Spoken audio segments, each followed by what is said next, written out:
हाँ, value added method, income method और expenditure method, यही था ना? जब हम वैल्यू एडेड मेथड से निकाल चलते हैं तो वहां पर पहले आता है जीडीपीएमपी। पहला स्टेप में क्या आता है? जीडीपीएमपी। जीडीपीएमपी को हम क्या बोलते हैं? जीवीएमपी बोलते हैं, ग्रॉस वैल्यू एडेड, जीवीए। और जीवीएमपी या जीडीपीएमपी निकालने का फॉर्मूला क्या है? आउटपुट माइनस यानी वैल्यू एडिशन, यही ना होता है? Yes sir. अब यहां से सर अगर हम आउटपुट निकाले तो आउटपुट कैसे निकलता है? सेल्स, रहने दो, खुले रहने दो, कोई बाहर आएगा। अभी नया नया इंक्वायरी सब 11 का आ रहा है, खुले रहने का टाइम है, गेट बंद मिलेगा तो कहीं इसमें बाहर चल जाएगा। का टाइम है। हाँ सर, समझ सकते हैं। जो रेफरेंस आता है कॉल करके नहीं आते, डायरेक्ट कोचिंग पे आते हैं। तो होता क्या, हमारा गेट बंद रहेगा तो देखिए कोचिंग बंद है। कल 7:30 बजे फोन आया 11th के लिए, इस तरह हम आपके कोचिंग पे आए हुए, तो हमके 7:30 बजे कहाँ रहेंगे कल सुबह मिलिए। तो ये अभी ओपन रखो, ठीक है ना? ये सब चीज़ तुम लोग तो सपोर्ट करोगे, कोऑपरेटिव होना चाहिए ना। एक मेरा बैच है ये 2021 बैच, उसका ग्रुप अभी भी एक्टिव है। मतलब एक्टिव इन द सेंस कि वो ग्रुप कभी उससे कोई बच्चा निकला नहीं है। वो ग्रुप है, सब अपने अपने जगह पे, कोई एमबीए कर रहा है, कोई सीए कर रहा है, लेकिन कभी कभी जैसे आधे घंटे तक डिस्कशन होते रहते हैं। तो ये रखिएगा, जैसे आप लोगों का ग्रुप बना हुआ है तो अभी वो ओनली एडमिन है ना, जब आप पास आउट कर जाएंगे तो फॉर ऑल हो जाएगा। उस ग्रुप में जैसे आप में से कुछ बच्चे सीए, मतलब हर सेक्टर में चले जाओगे ना, कोई एमबीए बीबीए करेगा तो एक ही कॉलेज तो जाएगा नहीं, ग्रुप में रहिएगा, ग्रुप छोड़िएगा नहीं, लिफ्ट नहीं करिएगा, ठीक है? हाँ, क्या बोले? हम ही रहेंगे, बोल रहे आप निकल जाइएगा तो और गड़बड़ा जाएगा। चलिए बेटा देखो ध्यान, बउआ देखो। हाँ, तो आउटपुट निकालने का क्या सिस्टम था? आउटपुट निकालने का सिस्टम कोई बता सकता है? सेल्स प्लस, आप खड़े जाइए रिशु, आप थोड़ा सा एक्टिव है बेटा, बहुत अच्छा बात है, खड़े जाओ। ताली बजाए सर? नहीं, sales plus change in stock, कोई दिक्कत नहीं है। अब रिशु यह बताओ कि चेंज इन स्टॉक कब प्लस करेंगे? जब पॉजिटिव होगा। Very good. बादशाह आप बताओ, क्लोज चेंज इन स्टॉक कैसे निकलेगा? आप बताइए, रिशु तो बता दिया। चेंज इन स्टॉक आप नहीं, तुम बताओ चेंज इन स्टॉक कैसे निकलेगा? नहीं आता है ये? मयंक तुम बताओ, चेंज इन स्टॉक कैसे निकलेगा बेटा? Closing stock minus.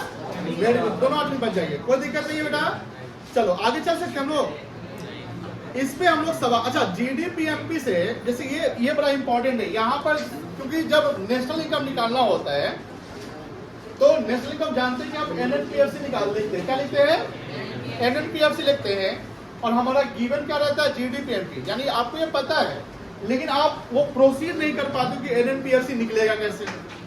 Simple logic है, 3 चीज का एलिमेंट का एडजस्टमेंट करना है। कितने एलिमेंट का? 3 एलिमेंट का। देखो ध्यान से, एनएनपीएफसी इक्वल्स टू लिखा हुआ है, मतलब ये हमें फाइंड आउट करना है। ये मेरा एंड रिजल्ट होगा। क्या रिजल्ट होगा? एंड रिजल्ट, यानी यहां पहुंचना है। और मेरा स्टार्टिंग पॉइंट है जीडीपीएमपी क्या है? ये है। जैसे आप लोग याद हो ना, बीआरएस पढ़े थे यहाँ, एक स्टार्टिंग पॉइंट होता था, एक एंडिंग पॉइंट होता था। तो स्टार्टिंग से एंडिंग पर जाना है तो एंड के साथ जो होना वही ना करेंगे हम। वही बात यहाँ पर, ये मेरा एंड रिजल्ट फाइंड आउट करना है, ये मेरा गिवन रिजल्ट डेटा है। तो अब यहाँ ग्रॉस है, तो सबसे पहले एडजस्टमेंट क्या करोगे? डेप्रिसिएशन का। फिर हमको फैक्टर कॉस्ट निकालना है। गिवन क्या है? Market price. एमपी मतलब क्या होता है? Market price. एफसी मतलब क्या होता है? तो एमपी से क्या माइनस करेंगे? बोलो। एनआईटी, तो क्या आ जाएगा? एफसी आ जाएगा। एनआईटी कैसे निकलेगा? गलत बात, आप फाइनेंस के स्टूडेंट है, फाइनेंस की बातें करेंगे। एनआईटी कैसे निकलेगा? इनडायरेक्ट टैक्स माइनस लेकिन ध्यान रखना NIT माइनस तब करेंगे जब इनडायरेक्ट टैक्स ज्यादा होगा और सब्सिडी कम होगा। अगर सब्सिडी ज्यादा इनडायरेक्ट टैक्स कम है तो फिर NIT क्या हो जाएगा, नेगेटिव। प्लस, तब प्लस कर लेंगे, ये ध्यान रखिएगा। अब उसमें यहाँ तक क्या आ जाएगा, NDPLC आ जाएगा, इसको क्या बोलेंगे, नेशनल डोमेस्टिक इनकम, क्या बोलेंगे, डोमेस्टिक डोमेस्टिक इनकम, ठीक है ना। और डोमेस्टिक इनकम में क्या जोड़ते हैं, NFIA क्या आ जाएगा, चलिए प्रिकॉशंस याद है आप लोगों को, ये प्रिकॉशंस याद है। आप मुझे बताओ second hand goods sale purchase करेंगे नेशनल इनकम में जुटेगा नहीं जुटेगा, नहीं जुटेगा। इम्प्यूटेड वैल्यू ऑफ रेंट क्या होता है, कितना बार बताया है, यहाँ हाईलाइटेड भी है।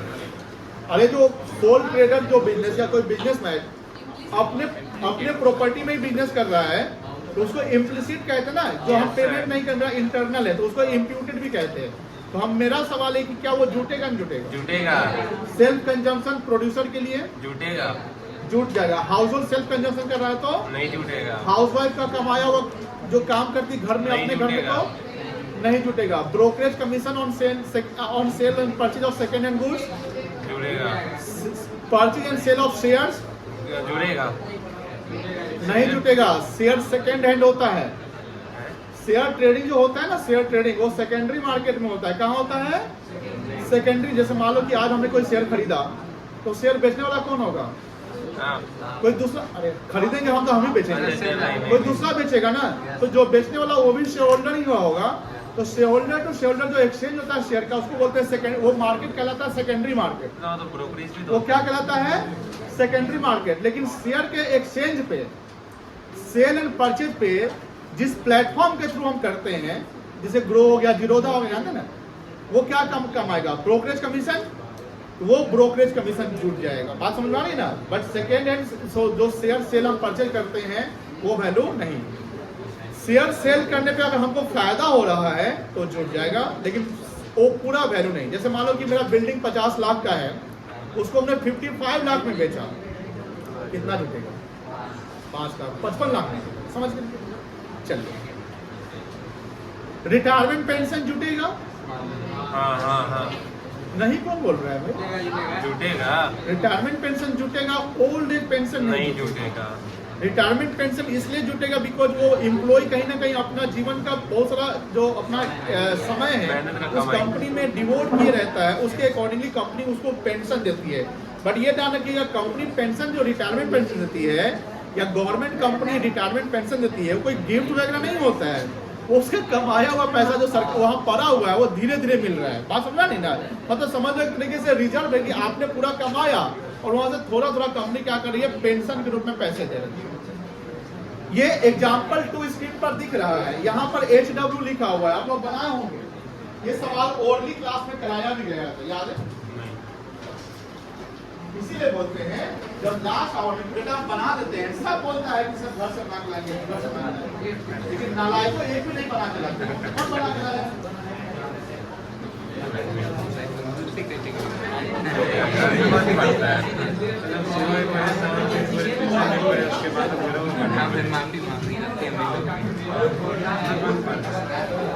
चलो बनवाते हैं। सवाल का रिक्वायरमेंट पढ़ के बता सकते क्या क्या निकालना है।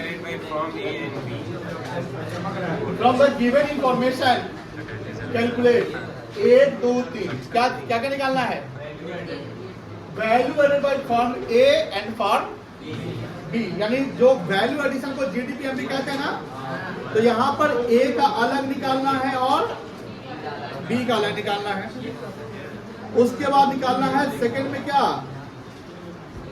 जीडीपीएमपी को कैसे निकलेगा, ए और बी का जोड़ दीजिए। मैक्रो इकोनॉमी में जितने भी सेक्टर प्रोड्यूसर सेक्टर होते हैं सबका सम ही ना जीडीपीएमपी होता है। जीडीपीएमपी का डेफिनेशन क्या है, the total value of final goods and services. Total word है ना, फर्म में तो इंडिविजुअल माइक्रो हो गया, फर्म भी माइक्रो हो गया, बोलिए हाँ या ना। अब ए और बी ऐसे सारे फर्म को जोड़ देंगे तो क्या बन जाएगा, मैक्रो। तो हम जीडीपी मैक्रो पे डिस्कस कर रहे हैं कि माइक्रो पे कर रहे हैं, मैक्रो पे। तो पहला पॉइंट जो क्वेश्चन है वो ए का कितना वैल्यू एडिशन, जैसे आपने यहाँ देखा होगा वैल्यू एडिशन, एक फ्लो चार्ट बनाया था टेबल, पिछले चैप्टर में था ना, नहीं है यार फार्मर से जाता है प्रोड्यूसर के पास, यही तो है। ये वैल्यू एडिशन, मान लो ये फॉर्म ए है, ये बी है, ये सी है, ये डी है, ठीक है ना। तो ए का कितना एडिशन है, बी का कितना एडिशन है, वो निकालना है। अब फिर सेकंड में क्या बोला, जीडीपीएमपी, सबको सम कर दो, तो ये जीडीपीएमपी आ गया, कोई दिक्कत नहीं है बेटा। तो दूसरा पहला पॉइंट समझ, सवाल को समझिए, सवाल समझिए तो आंसर निकल जाएगा। तीसरा पॉइंट क्या होता है, एनडीपी मतलब नेशनल इनकम की डोमेस्टिक इनकम। बताओ यहाँ एनएफआई का यूज होगा, बोलो एनएफआई का यूज होगा, कैसे होगा? एनएफआई यूज कब होता है, क्या निकालने के लिए? जब नेशनल निकालने के लिए ना। आपको निकालना क्या है, डोमेस्टिक, तो नहीं ना होगा, नहीं बात समझे? तो एनएफआई माइनस तो हो सकता है। क्यों माइनस करेंगे, जब डोमेस्टिक में निकल ही जाएगा। प्लस होगा, जब प्लस प्लस भी क्यों होगा, जब डोमेस्टिक निकल जाएगा तो नेशनल निकालना ही नहीं है, तो हम एनएफआई क्यों प्लस करेंगे? ठीक है, मेरी बात समझ रही है? जब तुमको सवाल बोला कि बेटा तुमको यहीं तक रुकना है, तो तुम यहीं तक रुकोगे, ये तो आगे जाएगा नहीं। हाँ, जब नेशनल दिया रहेगा तब एनएफआई को माइनस करके डोमेस्टिक निकालेगा, समझ गया? अब तो डोमेस्टिक जीडीपी चलना है हमको। चलिए, यही सवाल था ना, ये भी सवाल था, बताइए। तो बच्चा को नहीं बनाया, क्या कहे तुम लोगों को, बना सॉरी इतना में बनेगा भी नहीं।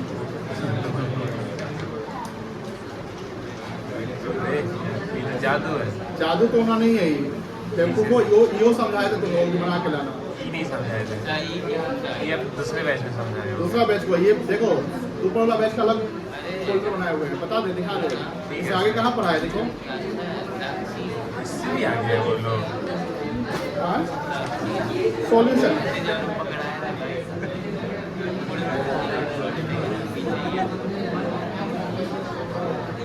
बनाओ बेटा, ए बच्चा लोग बनाओ।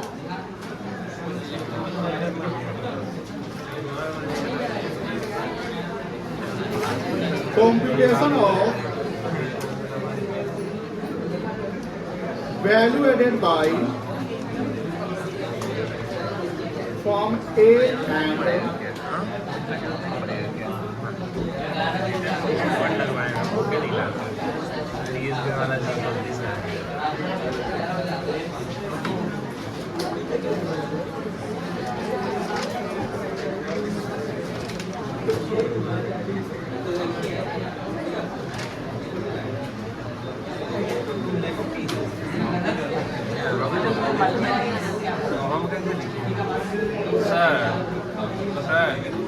इधर लेफ्ट ही है, इधर लेफ्ट ही है। लेफ्ट ही क्या दिक्कत है? हम कैसे लिख, तुम इससे बैठ जाओ, इसको दिक्कत हो जाएगी। अगले दिन से वही बैठेगा, बैठना पड़ेगा बेचारी। चलिए बउआ, यहाँ ध्यान दो। पहला पॉइंट क्या है, sales by form B to the general government, यानी सेल्स ए बी ने किसको सामान बेचा है, government. Sales by form A, ये सामान किसने बेचा है, ए ने। तो ये ए लिखा हुआ, किसको बेचा नहीं लिखा हुआ है, तो ये मानेंगे ये टोटल सेल्स ऑफ ए है।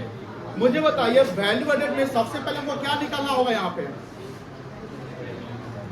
आउटपुट निकालना होगा। क्या निकालना होगा, आउटपुट। आउटपुट कैसे निकलेगा, sales plus closing stock minus, यही ना फॉर्मूला बनेगा। लिखिए पहले सेल्स, ए का सेल्स कितना है 500,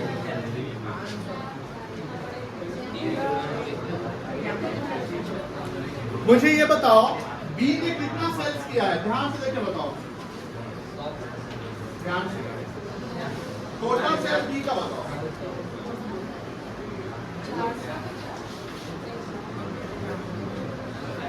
ए का सेल एक साथ एक ही जगह लिखा हुआ है, सेल्स बाय फॉर्म ए लिखा हुआ है, उसमें ये नहीं लिखा कि गवर्नमेंट को सेल किया या हाउस होल्ड को सेल किया, वो इंटरमीडिएट है। लेकिन देखो ध्यान से, पहला पॉइंट में सेल्स बाय बी लिखा हुआ है, लेकिन आगे क्या लिखा हुआ है, sales by B to the, नहीं पहला पॉइंट गवर्नमेंट लिखा हुआ है। मुझे बताओ ये पूरा बी का टोटल सेल है कि पार्टिकुलर सेक्टर को सेल है? सेक्टर को सेल है, तो बी ने कहीं और जो सेल किया होगा, सरकार को सेल किया होगा। और थर्ड पॉइंट पढ़ के देखो क्या लिखा, यानी बी यानी प्रोड्यूसर हो गया, उसने कंज्यूमर सेक्टर को भी भेज दिया कितना 350। कोई दिक्कत नहीं है। 100 रुपए का कहाँ गया? 100 रुपए का हिसाब नहीं। टोटल सेल लेंगे ना, तो सेल बाय फॉर्म बी कितना आ जाएगा 450। कोई दिक्कत नहीं ना? दिक्कत है? अच्छा पहले सेल्स ली। दिक्कत है तो बोलो। नहीं। इसमें क्या जोड़ोगे? इसमें क्या जोड़ेंगे? Closing stock. क्लोजिंग स्टॉक या चेंज स्टॉक कर दो सीधे, बोलो हाँ ना। हाँ।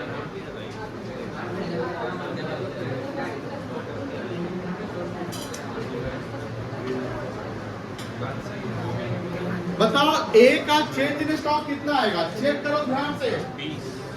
ए का चेंज इन स्टॉक कितना आएगा? क्लोजिंग स्टॉक और ओपनिंग स्टॉक का डिफरेंस बता दो। Opening stock 500, 480। मैक्रो का भी ज्यादा चैप्टर इंपॉर्टेंट चैप्टर है, इससे एक पूछता है बाकी शुरुआत हो चुकी है। अगर यहाँ ध्यान दोगे तो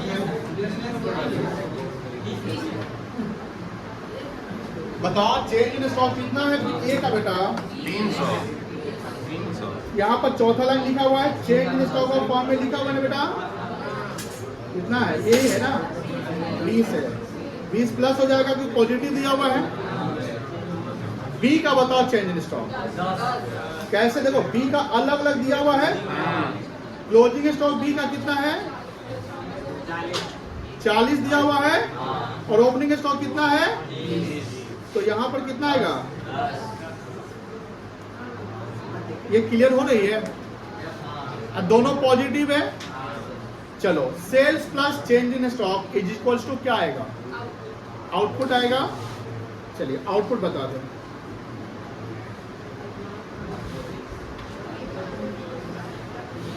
$524.60। क्या इसी को वैल्यू एडिट बोलेंगे? इसमें क्या इंक्लूडेड है? आईसी इंक्लूडेड है, इंटरमीडिएट कॉस्ट, इसको इनपुट भी कह सकते हैं ना, लेस। बताओ ए का इंटरमीडिएट कॉस्ट कितना है? जो ए परचेज किया होगा वही, या बी ने ए को अगर बेचा होगा, बी ने अगर किसको बेचा होगा? ए के लिए क्या है? परचेज है ना, वही आईसी ए के लिए कहलाएगा। देखो बताइए कितना होगा ए का इनपुट बताओ।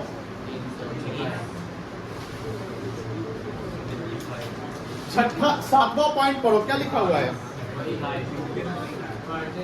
परचेज बाय फॉर्म ए, और 10वां sale by form A to B. तो ये तो बी का इनपुट होगा क्योंकि सेल ए कर रहा है और परचेज कौन कर रहा है? बी। ए ने खरीदा वो क्लियर मेंशन्ड है, तो इसी का परचेज कॉस्ट है। परचेज कॉस्ट का दूसरा नाम इनपुट भी है, और एक और नाम है इंटरमीडिएट कॉस्ट। तो ध्यान रखिएगा हमेशा इंटरमीडिएट कॉस्ट नहीं रहेगा, हो सकता है इनपुट लिख दे या परचेज कॉस्ट लिख दे, कोई दिक्कत नहीं है। लेस इंटरमीडिएट कॉस्ट कितना? 320 ना। चलो मुझे बताओ सर तो बी का मेरा इंटरमीडिएट कॉस्ट हुआ 200। बी का इंटरमीडिएट कॉस्ट कितना दिया हुआ है? 200। यही दिया हुआ है 200, और कुछ नहीं ना है? नहीं। क्या आ गया? उसको क्या बोलेंगे? वैल्यू एडेड बोलेंगे। कितना आ गई है? 200। और ये 260। अब बताओ, पहला पॉइंट निकल गया। Yes sir. दूसरा क्या बोला है? जीडीपीएमपी बोला है ना? नहीं बोल रहा है? हाँ हाँ बोला है। यहाँ ये क्या बोलेगा? Value added by form A, value added of form A plus value added of form B. तो वैल्यू एडिशन ए ने कितना किया? 200, और बी ने कितना किया? टोटल कितना हो गया? ये क्या कहलाएगा? GDPMP, सी में क्या निकालना है, इज इक्वल्स टू कहां से चलेंगे, चलो पहले फॉर्मूला बना के बताओ, इसका फॉर्मूला क्या बनेगा बताइए, पीछे मत देखना।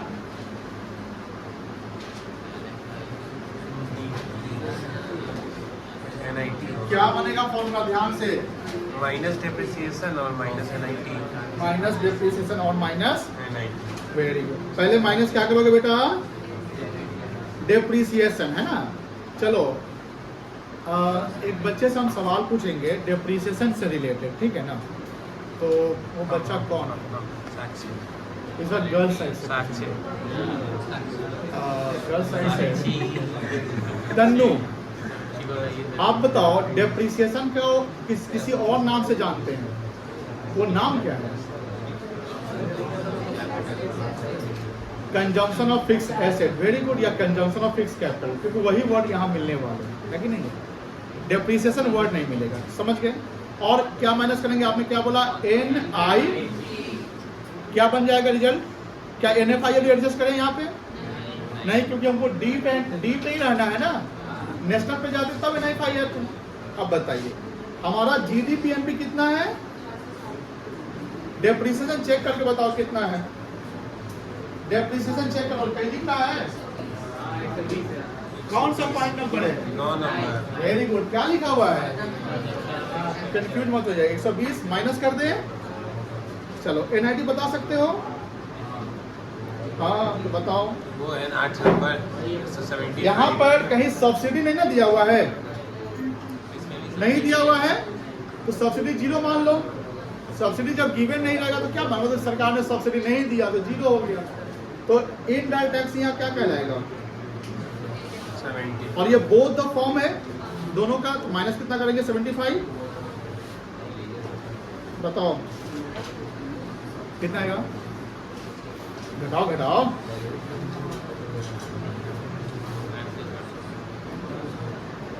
Minus minus plus 195। कितना साल लेगा बनाना भाई, बताओ ना भाई, इसका माइनस का कितना है, 265,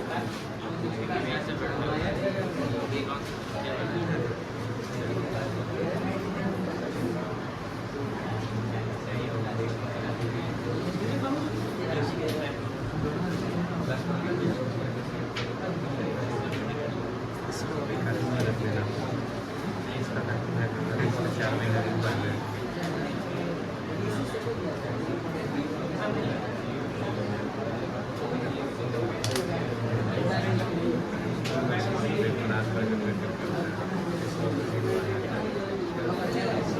ये क्वेश्चन बन गया ना सबका।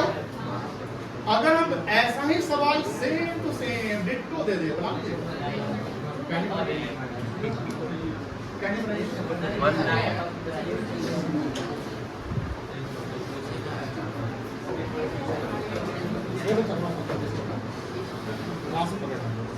ये हटा दें,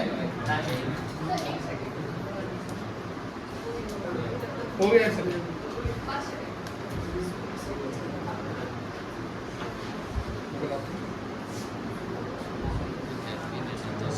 यहाँ पे घर क्या कर रहा है,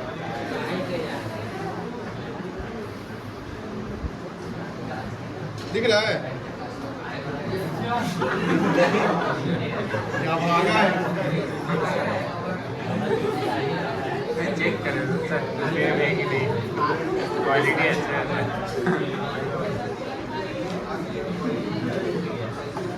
सिर्फ आपको वैल्यू चेंज मिलेगा,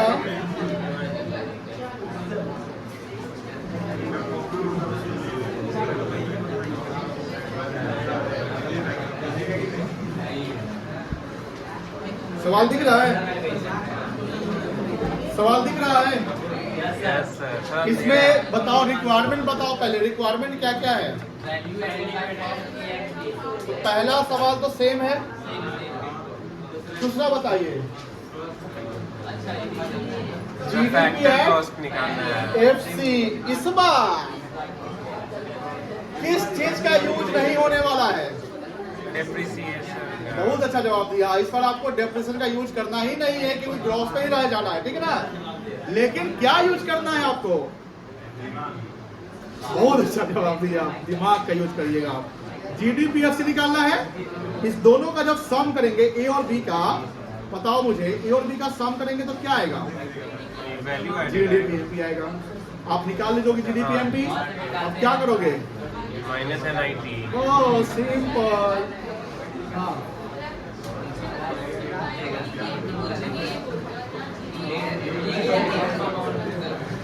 तो यहाँ GBA के बाद एट मार्केट प्राइस नहीं ना लिखा हुआ है, बात समझिए। वो आगे लिखता है कि GBA निकालिए, एट फैक्टर कॉस्ट निकाल दीजिए। GDPFC बनता है कि नहीं बनता है? तो जब FC वर्ड क्लियर लिख दिया है तो हमको NIT एडजस्ट करने ही पड़ेगा।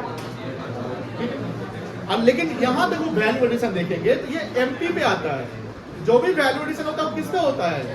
MP पे होता है, क्लियरली। लेकिन सेकंड सवाल होता है वो FC पे निकालना है, तो इसके लिए हमको NIT को एडजस्ट करना पड़ता है। ये सवाल आपको बनाने हैं, बहुत मैक्सिमम टाइम देंगे तो 5 मिनट देंगे, बनाओ, बन जाएगा। सेम पैटर्न पे बनेगा। देखो ये एग्जाम्पल 2 किस किस से बन जाएगा? एक बच्चा, किसी से नहीं बनेगा। हैंड रेस्ट करो, जिससे बन जाएगा हैंड रेस्ट करो। तो कोई नहीं उठा रहा है, खाली रिश्ते उठाया हुआ है, बाहर कॉन्फिडेंस पूरा टाइट है इसका। चलिए समझा देते हैं। देखिए बेटा, वो स्क्रीन पर देखो ध्यान से। ए बेटा इधर देखो। From the following data calculate gross value added at market price. यानी पहला सवाल है GDPMP। तो यहाँ इकोनॉमी में जो प्राइमरी सेक्टर, टर्सरी सेक्टर और सेकेंडरी सेक्टर है, इसका आउटपुट दिया हुआ है। ध्यान सुनना, अगर आउटपुट दिया हुआ है तो फिर सेल्स और क्लोजिंग चेन इन्वेंटरी का यूज यहाँ नहीं होने वाला है। इस आउटपुट से क्या माइनस करेंगे? Intermediate cost. क्या इंटरमीडिएट कॉस्ट दिया हुआ है? सिंपल है, 1 और 2 को एडजस्ट कर जाएंगे तो आ जाएगा GDPMP। बोलो हाँ है ना। उसके बाद क्या निकालना है? NNPFC फॉर्मूला हमने बता दिया है, बना सकते हैं हम लोग। बोलो ना हाँ या ना, बनाइए, साथ में बनाइए।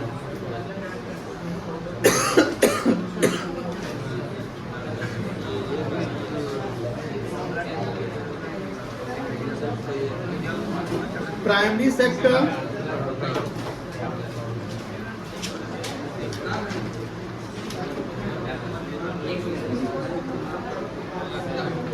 सेकेंडरी सेक्टर,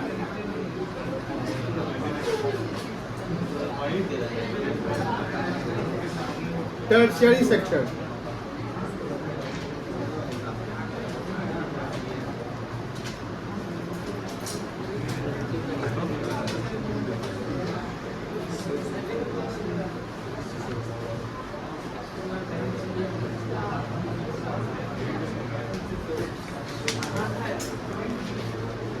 बेटा आउटपुट बताओ, कितना कितना आउटपुट है प्राइमरी सेकेंडरी टर्सरी का? 800, 200, 300 लिख दो। 800, 200 लेस कर दो। क्या इंटरमीडिएट कॉस्ट, ठीक है। कितना कितना है? 4 1 50।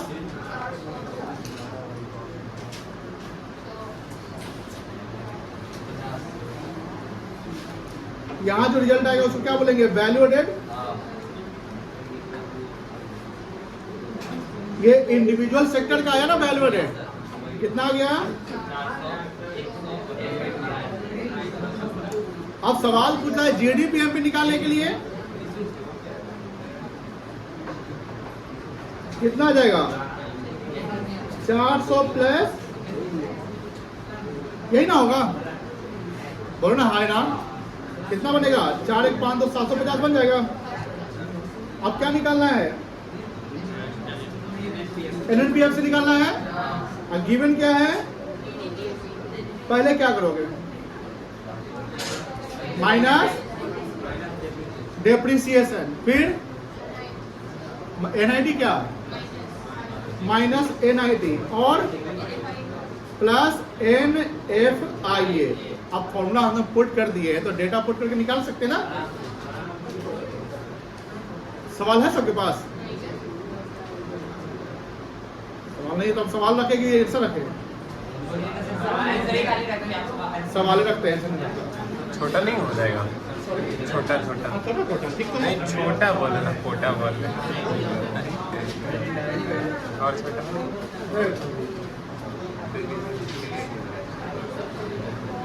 ठीक है।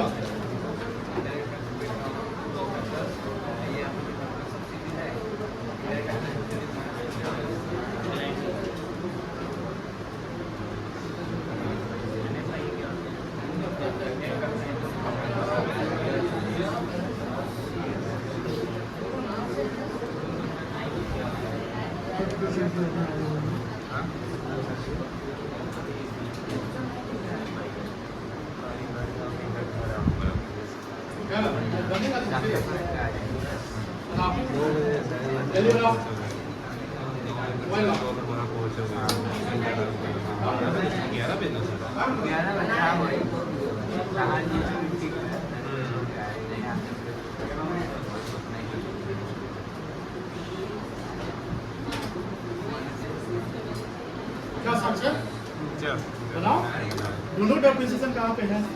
दिख रहा है चौथा पॉइंट क्या हुआ? ये भाई बना अभी बन जाएगा, फ्यूचर में कोई दिक्कत नहीं आता है। प्रोजेक्ट में करो।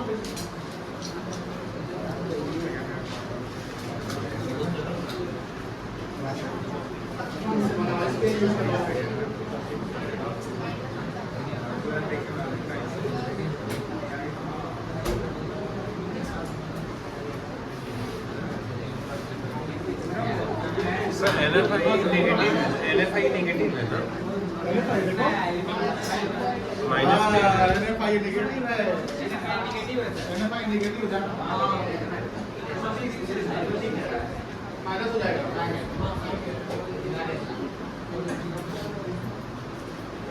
NFI नेगेटिव है, ध्यान रखना, माइनस हो जाएगा। 640 है। इससे भी सब्सिडी नहीं है क्या? है 20 रुपया। 50 से आपको 30 रुपया आ जाएगा। है? नहीं नहीं, वो NIT 30 है। 30 है ना? Direct taxes paid by all charges of subsidies is minus 20. हाँ बोलो।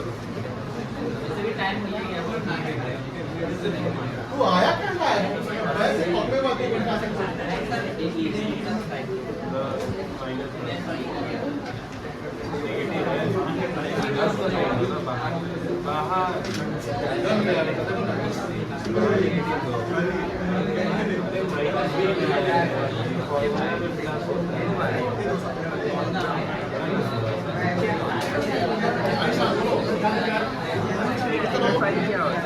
NFI factor income from abroad minus factor income, पांचवा और छठा का एडजस्टमेंट करना है।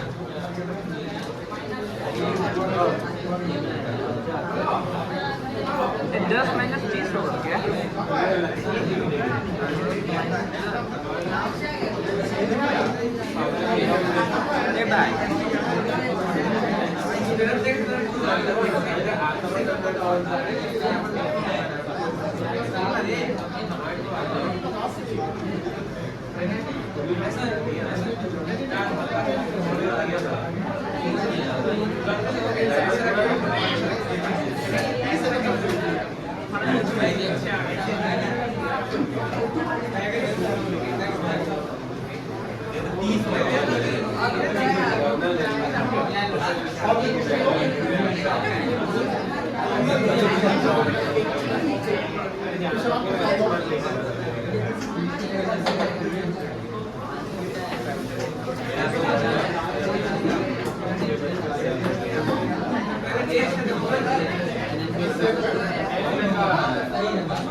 खर्चा कितना है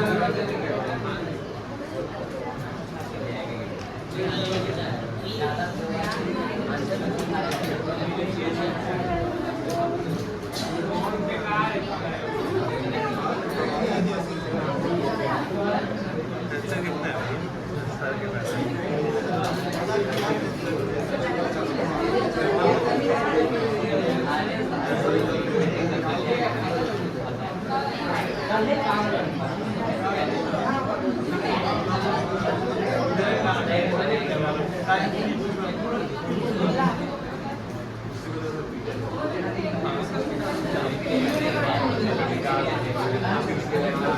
हो गया सबका? बुक है सबके पास? Yes sir. पेज नंबर 166 पे आओ। सर बुक दीजिए ना इसका, बुक मांगा।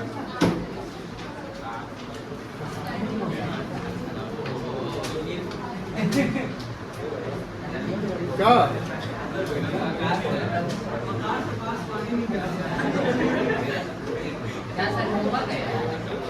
होमवर्क कभी बनाया है तो लोग?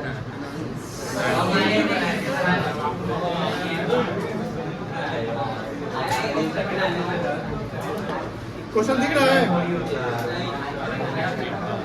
105 है सर।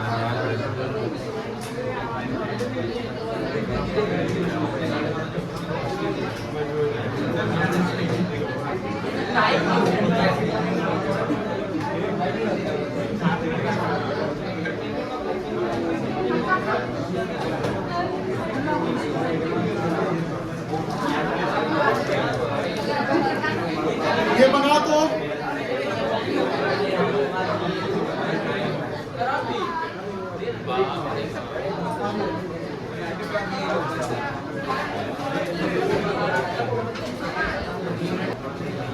चलो समझा देते हैं। अल्लाह नहीं, सवाल का रिक्वायरमेंट क्या है?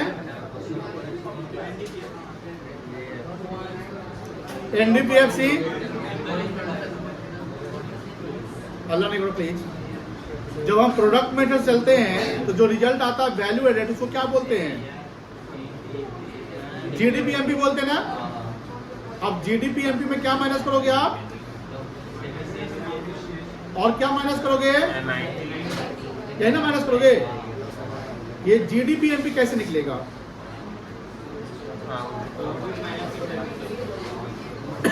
यही ना होगा। अब ये आउटपुट कैसे निकलेगा?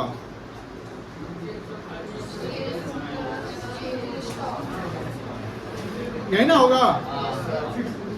आप बताओ, यहां पर सबसे पहले सेल्स बताओ कितना होगा? 200। पहला जो वर्ड है, पहला जो लिखा हुआ है कि फिक्स कैपिटल गुड्स, ये वर्ड लिखा हुआ है, इसको पहले मुझे बताइए कि डेप्रिसिएशन है कि एसेट्स वैल्यू है? फिर क्या? फिर से बोलिएगा। फिक्स्ड कैपिटल गुड्स लिखा हुआ है, हाँ। ब्रैकेट में एक्सपेक्टेड लाइफ स्पैन है। स्पैन समझते हो? जैसे हाँ, 5 ईयर्स। ये 15 जो लाख रुपया है, रुपीन लाख लिखा हुआ है, ये डेप्रिसिएशन है कि एसेट्स का वैल्यू है? एसेट्स का वैल्यू है। वेरी गुड, ये एसेट्स का वैल्यू है। और एसेट्स का लाइफ कितना साल है? 5 साल। तो डेप्रिसिएशन निकालने आता है? हाँ।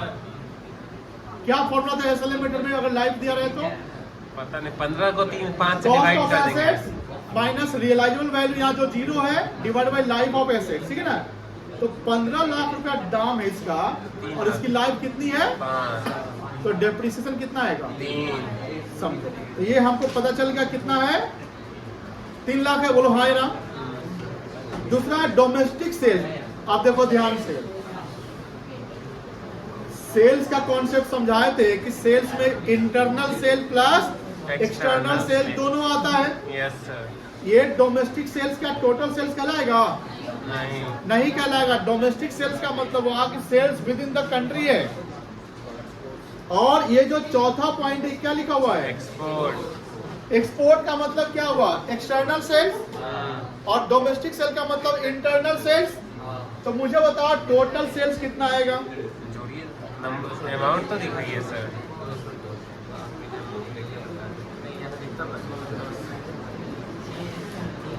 Domestic sales plus domestic sale 200 है। डोमेस्टिक सेल्स कितना है?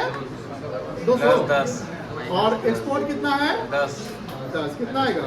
210 210 सेल्स आ गया। अब हमको चेंज इन स्टॉक बताना है, कितना है चेंज इन स्टॉक? -10 तो माइनस कर लेंगे 200 तो आउटपुट कितना आएगा? 210 माइनस 10, ये ना कितना आ गया? 200 ये क्या आया? आउटपुट तो GDPMP निकल जाएगा। क्या फॉर्मूला बनेगा? Output minus intermediate cost. Intermediate cost. Output कितना है? IC बताओ। IC 120 है। सिंगल यूज प्रोड्यूसर गुड्स दिया हुआ है ना? Yes sir. Single use producer goods का मतलब वो जैसे रॉ मटेरियल्स होता है, हम जब उसको यूज कर लेते हैं तो फिनिश गुड्स बनता है, तो Yes. सिंगल यूज ही ना होगा। Yes, तो वो sir. IC कहलाएगा। क्या कहलाएगा? IC कितना? 120। बताओ कितना आ गया? 80 वो क्या कहलाएगा? हमको निकालना क्या है? NDPFC NDPFC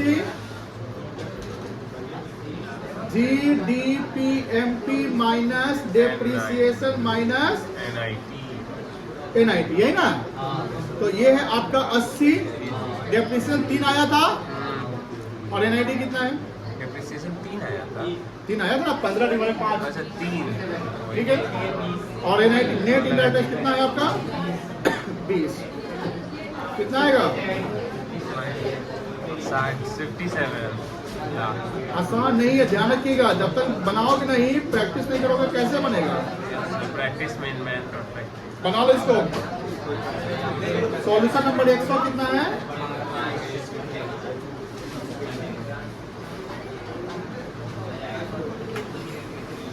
जल्दी करो। बना दिया।